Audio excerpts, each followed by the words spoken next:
ուզում եմ մի փոքր կամաց։ Տարբեր մտածողությամբ, աշխարհայացքով ու բնավորությամբ երկու երիտասարդներ են, որոնց ճանապարհները խաչվում են պատահական։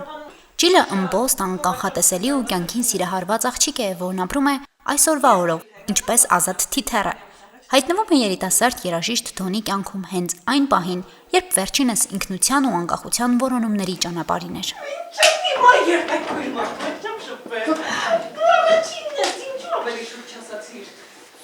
Սովորություն չունեմ, առաջին հանդիպած մարդուն հայտարարել։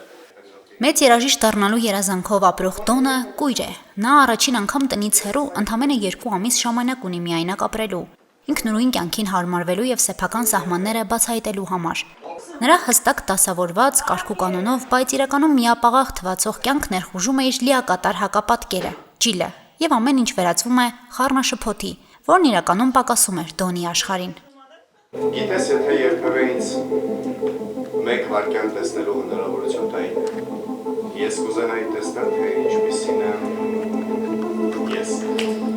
Տղայի կուրությունը թվում էր պիտի վաներ Ջիլին, երազանքներով լի այն աղջկան, որը դերասանուհի դառնալու հույսերով էր ապրում։ Սակայն իրականությունն այլ է։ Երկու երիտասարդներ, որոնք իրենց հետևում ունեին չստացված անցյալ եւ առջևում անորոշ ապագա, ներկայում գտնում են մի ընդհանրություն, որը հաճախ բացակայում է նույնիսկ կայացած մարդկանց կյանքում։ Հակադիր բևեռների բախումից ծնվում է ամենասպասված կայծը՝ սերը։ Սեր, որ առանց պայծերի է, առանց եթեների ու սահմանների։ Չկա կյանք առանց սիրո ու սերը միայն երկու էակների միջև չէ, սերը այս աշխարհն է։ Ու կարծում եմ այս ներկայացման մեսիջը հենց նրանում է կայանում, որ ազատությունն ու սերը երբ իրար գտնում են, դառնում է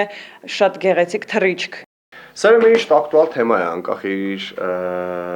ժամանակային եւ տարածական պատկանելությունից, էական չի դա Ինդոնեզիայում է բեմադրվում, Հայաստանում թե չէ ինքը միշտ այն թեման է, որը սրտի հետ է խոսում, որը ունի կոնկրետ լեզվական մտածողություն, այսինքն եթե նույնիսկ դրսի հանդիսատեսներին նստի նայես պատմությունը, հաստատ իր մոտ ինչ-որ էմոցիոնալ ապրումներ տեղի կունենան։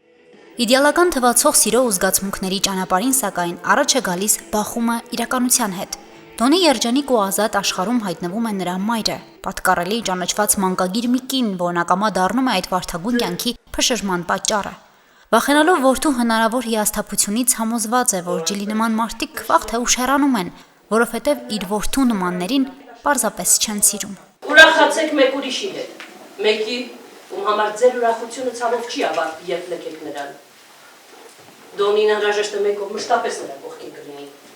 Սուր ու խորքային շեշտադրումներով, անկեղծ ու բաց տեսարաններով ընտրությունը սեր ներկայացում է թե իր ասելիքով, թե ձևով ու մատուցմամբ նոր շունչ է բերել թատրոնին։ Երիտասարդ ռեժիսոր Նադեժդա Ավետիսյանի մտահաղացումը բեմում կյանքի են կոչել նրա կուրսընկերուհին եւ դասախոսը, ներկայացման գլխավոր դերակատարները։ Լիլիթը Խառատյան, ով խաղում է Ջիլի կերպարը, աղջկա կերպարը, իմ կուրսեցին է եղել, մենք միասին ենք սովորել։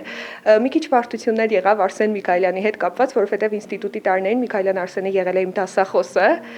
եւ արդեն այս պարագայում ես էի ավելի շատ իրեն ուղղորդողը եւ այլն։ Մեր հետ միասին ստեղծագործել է նաեւ Նարա Սանթոյանը, ով մի քիչ արդեն ավելի ավագ սերնդի աչքով է նայել, ավելի փորձառու է եւ այդ միաձուլումից շատ հետաքրքիր աշխատանք ստացվեց։ Մի ժամանակահատվածում, երբ աշխարհն ու իրականությունը զբաղված են բոլորովին այլ խնդիրներով, ստեղծագործական խումբը որոշել է խոսել սիրո, ներառականության, մարդու զգացմունքային աշխարհի ու կյանքի ավելի լուսավոր, ռոմանտիկ կողմի մասին։ Ռեժիսուրան ընդունված է, որ ասում են տղամարդու,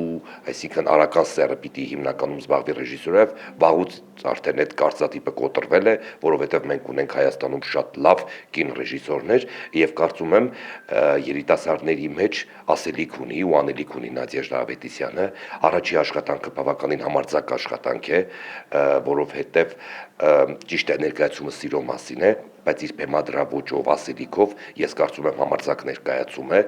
Իսկ ներկայացման հուզիչ կուլմինացիան մեկ կարևոր միտք է փոխանցում։ Կյանքը միշտ չէ, որ այնպիսին է, ինչպիսին նկարագրվում է գրքերում, իսկ ժամանակակից իրականությունում նաև սոցիալական ցանցերում։ Ասմիկ Թոմասյան, Արարատ Ծատուրյան, Հորիզոն